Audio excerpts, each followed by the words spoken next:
He removed from his barracks room there on Fort Bliss in El Paso, Texas, and he was taken to the arms room in the same building because it's a soundproof room, and his life was taken from him. He fought like hell. We have information that one of the perpetrators had to have emergency dental work done because Richard bashed in his mouth in his self-defense. Um, but his life was taken from him brutally. And the other information that we is that his body was stolen. They dismembered it, and partial remains were trafficked um, over the border into Mexico, and maybe it was full at that time, and they did the dismembering over in Mexico. Um, but that his partial remains, are were disposed of at the Plenitude Crematorium, where they just discovered 400 rotting, rat-infested, maggot-infested bodies, over 400, bones. And these bodies were being recycled. I mean, why else would a funeral crematorium commit such a fraud, tamper with hundreds of death certificates and other death documents? Why would they do that and give construction material, pulverized construction material in urns back to the families, and want to keep um, the corpses? Why would they want to commit such a sacrilege, right? Well, because of humanitarian aid for unidentified migrants, recycling these bodies through the 7 funeral homes. There's more because these are all connected. It's all connected. Um, recycling these bodies to cash in. That's what our evidence is absolutely showing what was happening, and may still be happening. And of course, there were also victims of the cartel activity. This is a narco crematorium.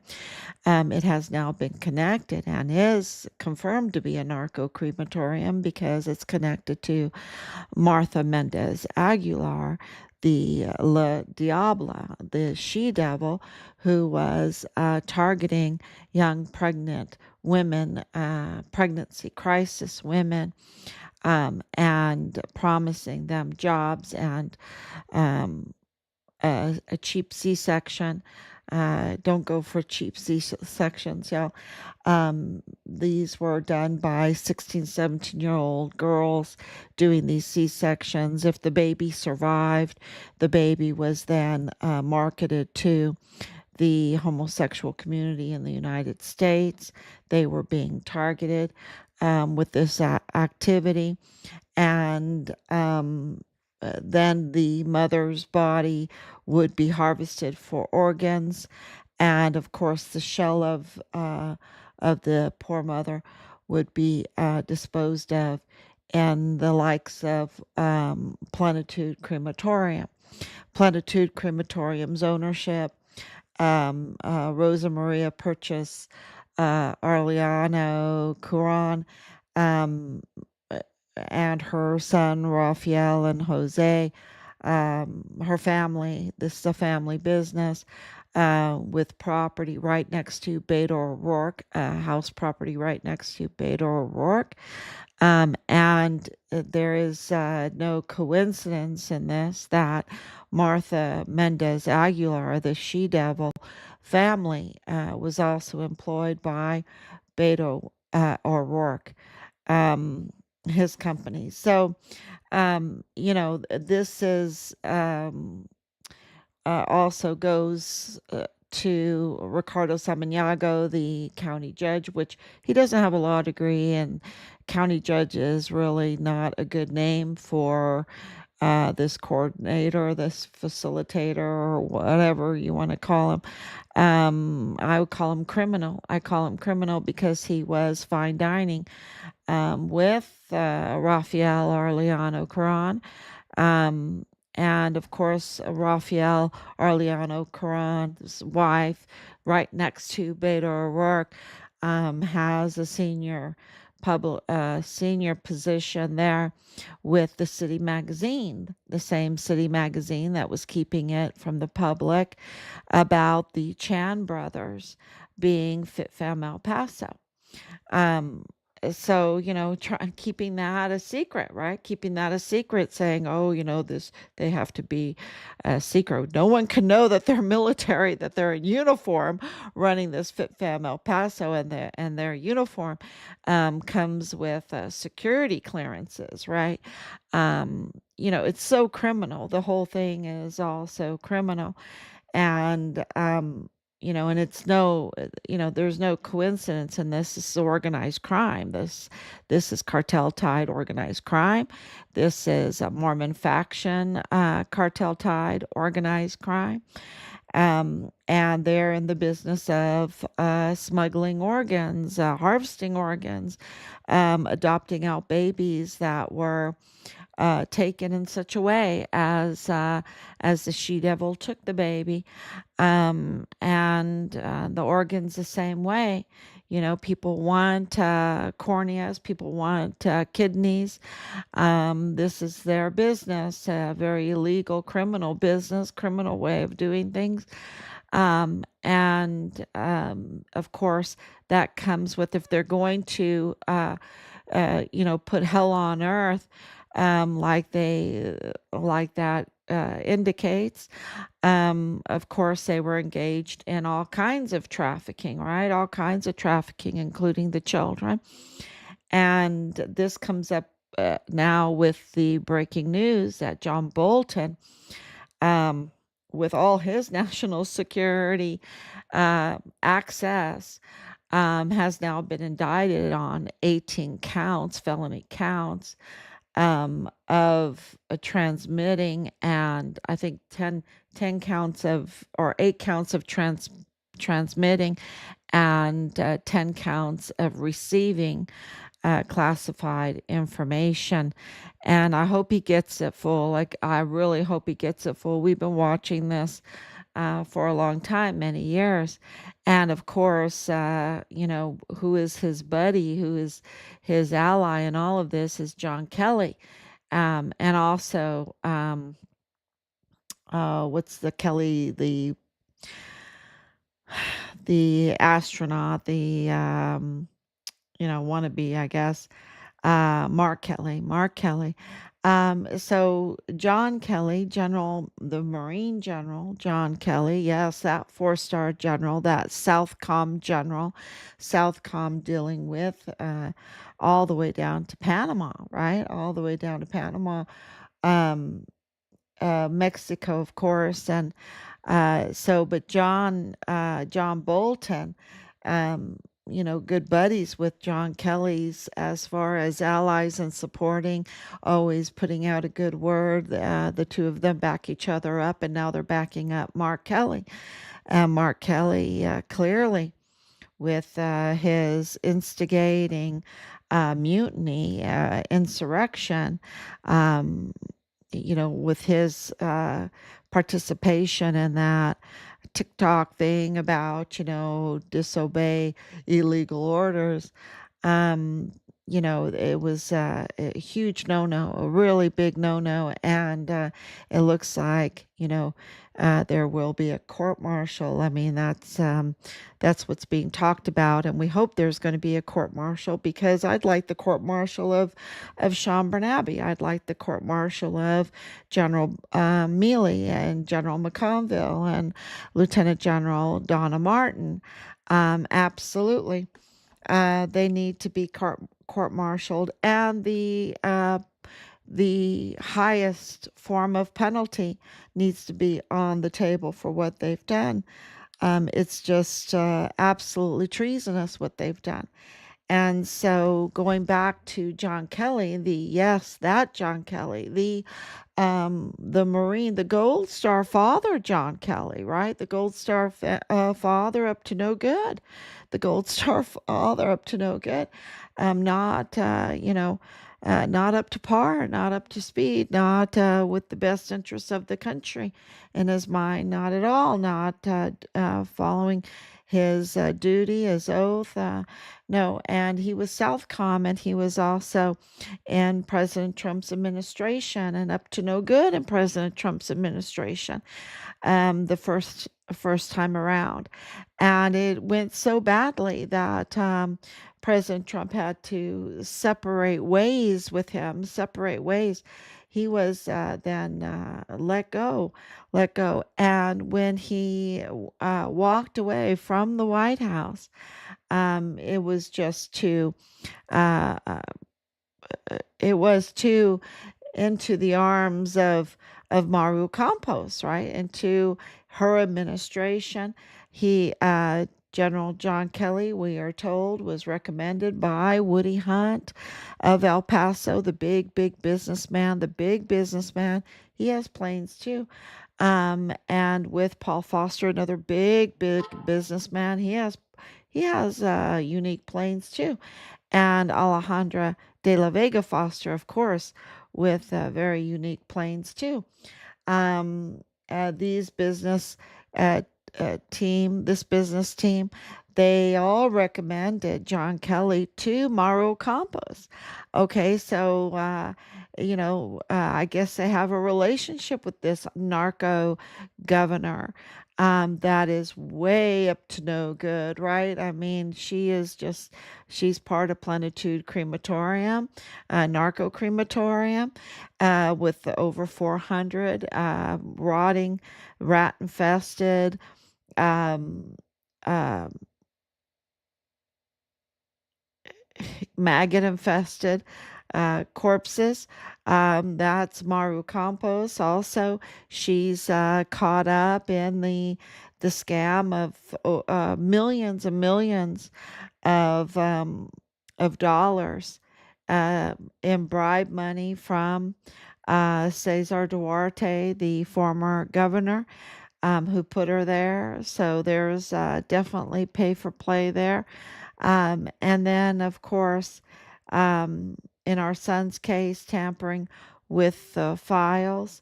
So Plenitude, absolutely part of that whole Plenitude crematorium because her mother was the oversight and, giving the permits and everything and absolutely letting them operate, no, illegally.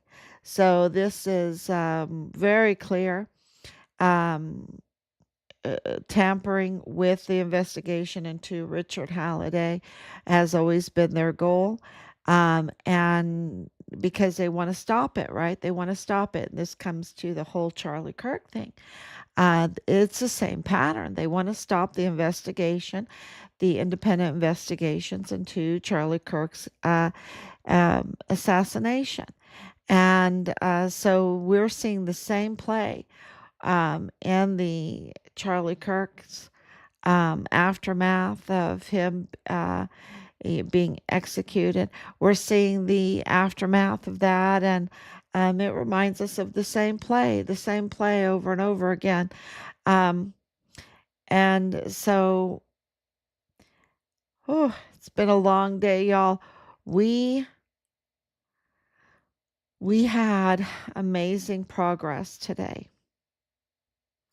and it was a very long it was amazing progress and a lot of filing, and a lot of discussion with very important people. And yeah, it's incredible what you have to do to drive the system to do the right thing, right?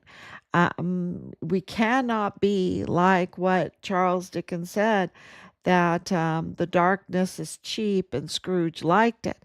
we cannot be like Scrooge, right? Where they like the darkness. They want to sit in the darkness. No, we want to be in the light, and Christmas is all about light. And we are absolutely bringing light to everything that we discover in this case. We haven't held back for anything. And I'm going to tell you something. Richard looks really, really good. He's like a superstar. He is a stellar soldier. He is a total hero. And it is just something to uh, uh, just amazing that I believe that it's so important what he has done that he will have like a statue one day, like this humongous statue of him somewhere, probably right there in the middle of El Paso. I mean, it's so important what he did, what he stood for, that his name is indelible. And so I really appreciate that from President Trump, his designation of the cartels as FTOs on day one, and then, of course, in 4 days after that, the in the line of duty designation for our son Richard. It just very, very heartening to see this attempt at this system that has been slowly infiltrated. And it has been slowly infiltrated, except for the Biden years. It kind of went turbo force, didn't it? But part of that infiltration is judges, and also prosecutors. Okay, you have prosecutors on the state level and prosecutors on the federal level. And this is why you see such a stalling of accountability. It's very clear that there is like mutinous behavior, insurrectionist behavior, and it's coming from both the Democrats and the Republicans, not counting President Trump's. Not counting President Trump. I mean, he's just, he was the one being retaliated against. He absolutely understands the level of crime, of weaponization of our justice system, of our law enforcement system, of our system, the voting system. He absolutely understands that, and we through this, I don't know if we would understand it as well as we do without having to go through these 5.5 years of investigative work. But because we have day in and day out investigated this and really looked at all the stories and took our um, red pen to it, and checked and double checked and triple checked. We can tell you right now that President Trump was just totally targeted. I think the number one target was God and the city of God, the Trinity, Christianity, and even Meathead, right? Rob Reiner. And I'm sorry, I come from that all in the family time period where that's how we knew him. We knew Reiner by his name, Meathead, right? And Rob Reiner even said in an interview not too long ago that he thinks this is the rise of Christian nationalism, and it was scary.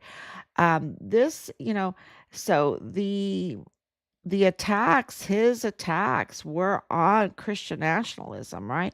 And he sees President Trump as really the leader of that movement of Christian nationalism. Um, you know, putting the fight back into Christianity, Christians, period, putting the fight back into Christians, saying, Christians, it's okay to stand up. We don't have to be, little flowers, right?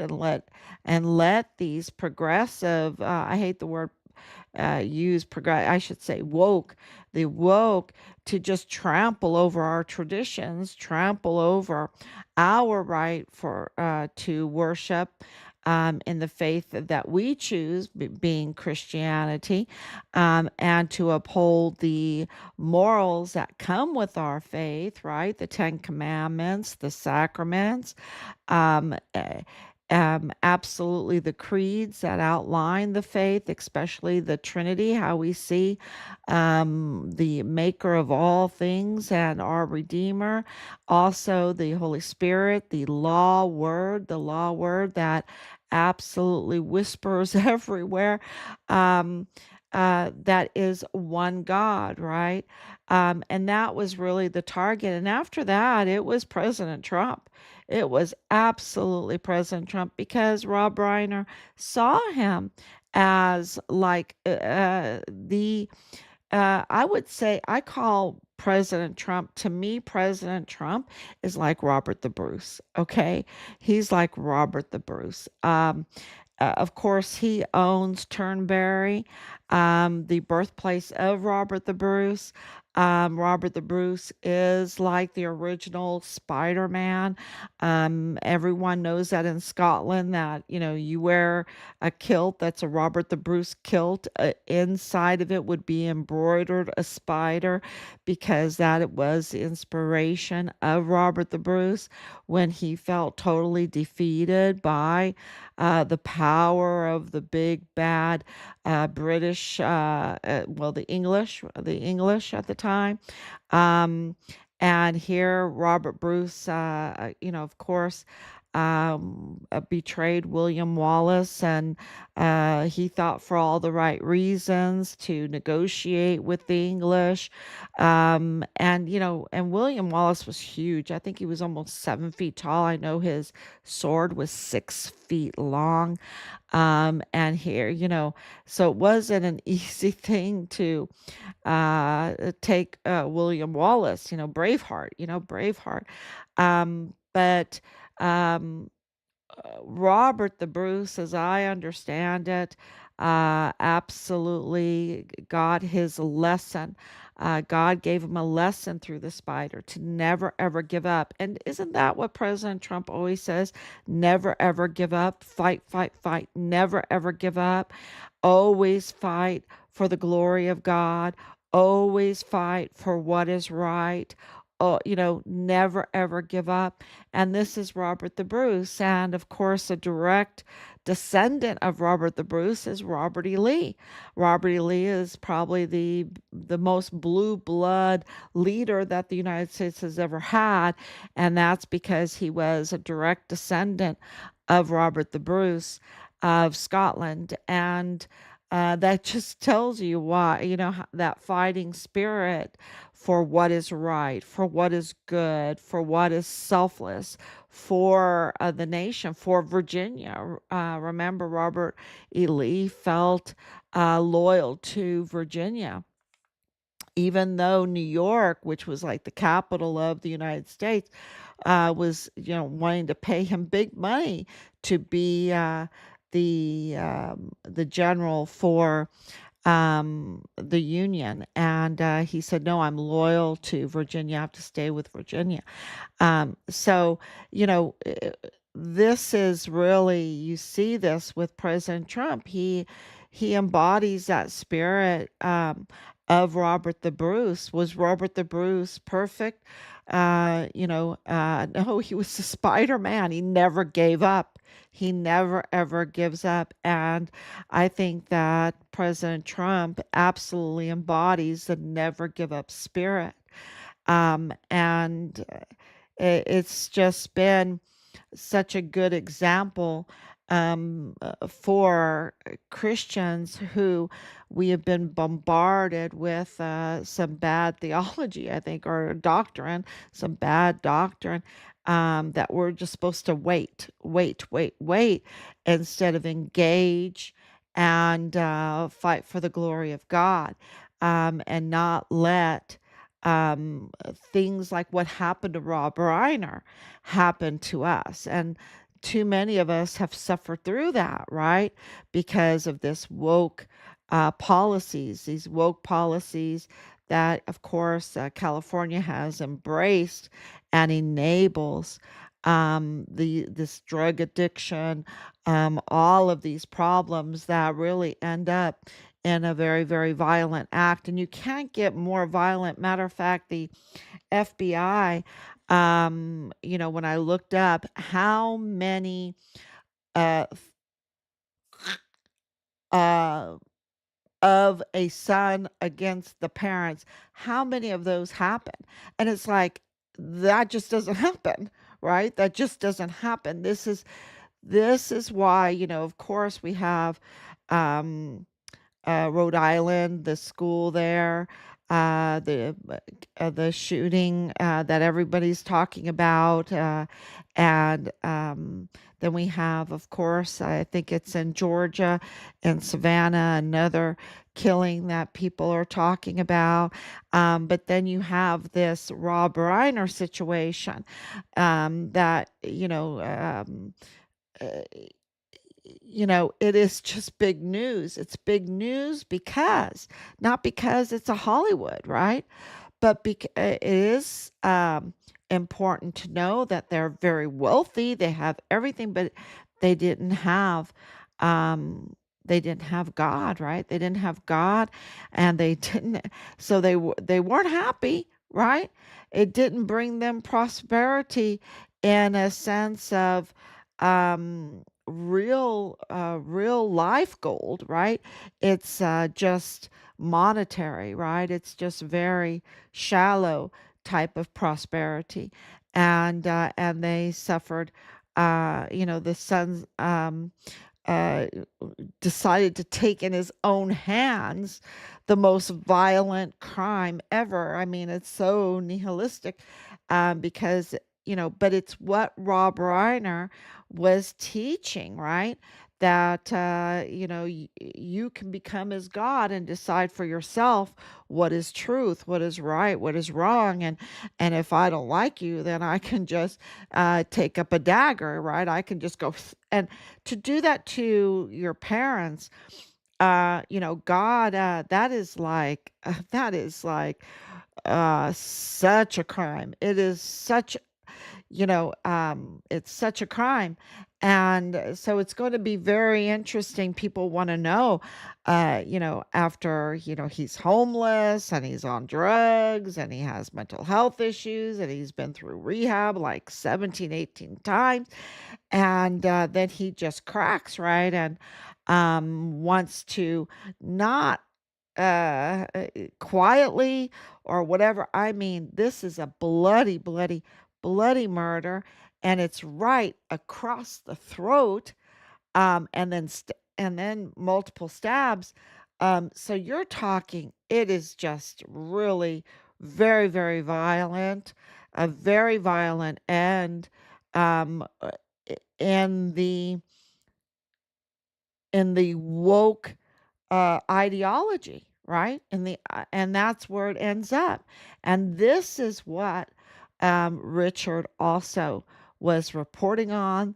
This, I think, these people think they're God. They could just traffic people. They could just steal weapons and ship them out in truckloads, and they could steal fuel. They could, and they think that they are like gods because they have the DA's office, because they have the AG's office, because they have the federal courthouse, somebody in there. They have the El Paso Criminal Law Magistrate Court under their thumb. They have the sheriff under their thumb. They have the police under their thumb. So, we can just do what we want. Our will be done. Heck with God, right? That's, and Richard reported it. Richard reported it, and they just like, what? How can someone challenge us, right? How can this 20-year-old challenge us, right? We're the kings, we're gods, and this is from this whole Mormon. Their belief system is that humans can become gods, right? They can have this nihilistic worldview, where they can take life if they want to, and they can manipulate whatever is out there, whatever um, institution, whatever um, uh, uh, they could bodies they could steal, they can manipulate because they don't believe in creation by ex nihilo, right? God is someone that takes what is there and manipulates it for their purpose. And so this is where, I had to 2 nights ago, I believe it was 2 nights ago, put in this, and I don't know if I do it justice, but give you that foundation, those presuppositions to understand what is going on here, that people can act in such a way, be such traitors, be so selfish, bring hell on earth, and that they are not being held accountable, right? Because we have this infiltration that's been happening over a long time, but that we can't just say it can be like this, right? We just have to deal with it.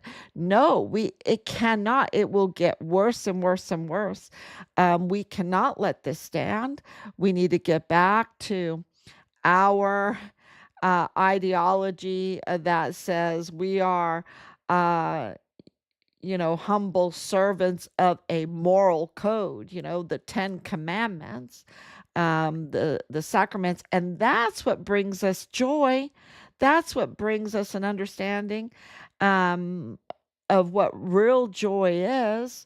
Because and peace and freedom and everything good. That's where the blessings come from, is this first act of selflessness and service to God the Father, God the Son, God the Holy Ghost, one God in three, right?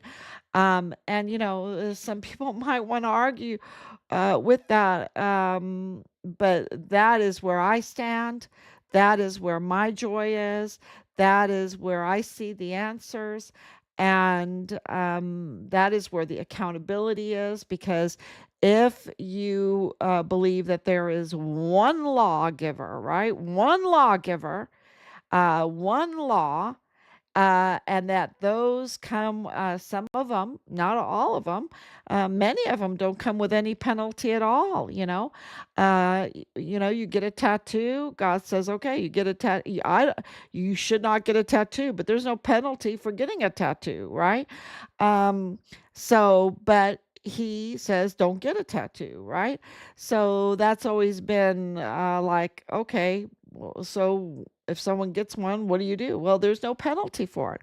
But if you murder, there is a penalty. If you traffic children and do the worst type of crimes against children, that has a penalty. If you commit lewd and acts with your father and brother, that has a penalty, right? If you weapons, smuggle oil, and all of this, um, if you kidnap even the worst criminal instead of extraditing them and following the laws, and there is penalties to this, right? There's penalties. So, uh, uh, I think there's 468. I'm probably wrong on that one, but uh, laws and then case laws. Um, anyone can understand the medium-sized Bible, right? But the laws that we have in the nihilistic or the humanistic, of course, they fill buildings upon buildings upon buildings upon buildings, and no one can ever understand them because it's just whatever you think your truth is.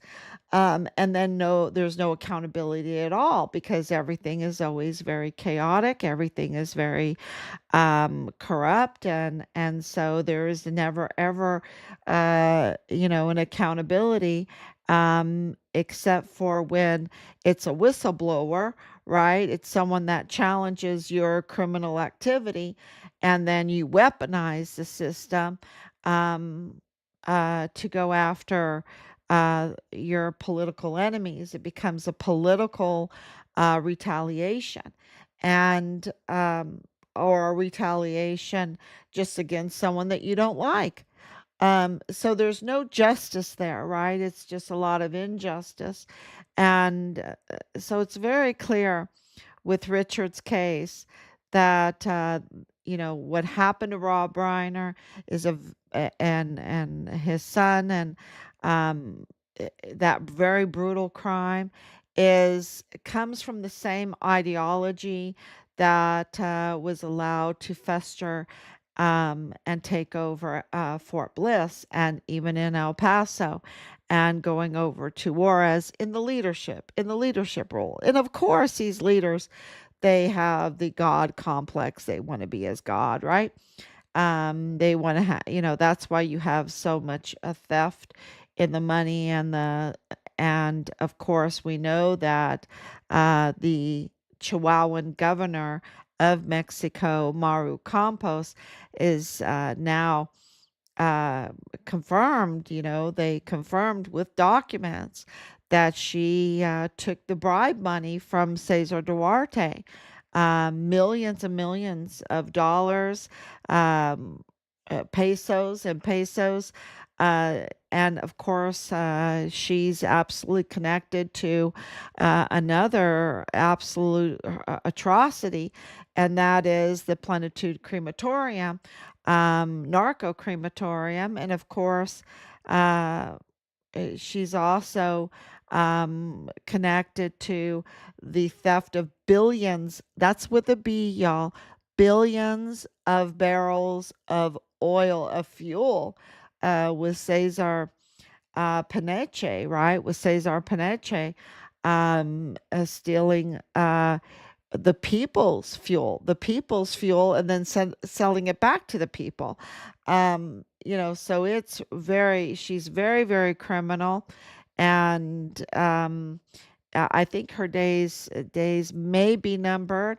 We'll see. We live in this very woke, progressive. Everybody can make up their own law. Everyone can, bend this here and bend that there, and then we don't have the prosecutors. They don't even take a chance with the prosecutors. We have Bono Montoya, right? We have Carlos Manuel Salas, who lives in El Paso.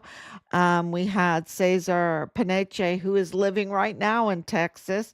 We have Cesar Hargi, who's on the list of Cesar Duarte's money. Again, his stolen, his bribe money. And so on both sides of that border, because they're one big Siamese sister city, right? They're just like Siamese twins. Um, and we don't have the prosecutors. And so people are like, why aren't we getting accountability? Oh, they're just going to get away with it. They're just going to get away with it. No, we need prosecutors, and then they won't get away with it, right? So why don't we have prosecutors? That's the good question, right? And so that's what President Trump is asking right now with this blue slip deal, right? With the oh, what do you call it? It'll come to me. Um, um, uh, it's just tactics where they can block his appointments to the benches, and also as prosecutors. And so the filibuster, that's what I wanted to say. The filibuster, we'll see. I don't, claim to know, and I don't have a position on that. I just know that his prosecutors and judges are being blocked, are being delayed, or really they're being blocked, right? From taking their position. And so that's why, we have all of this evidence, all of this evidence, and so many different cases, including Richard Halliday's, and we don't have the prosecutions. So it was really a beautiful day today to see John Bolton being indicted on 18 counts and going to face prosecution. So there's a few out there, not enough. And President Trump needs to be able to appoint his AUSAs, which is the federal prosecutors, and then we need to be able to have those federal prosecutors, absolutely. And I think Governor Abbott could do it all, right? Governor Abbott's very, very powerful, but he's on the side of what's that one lady's name that wants to run for senator? Um, uh, um, Crockett, right? Crockett. Don't be fooled at all. He's on the side of Crockett.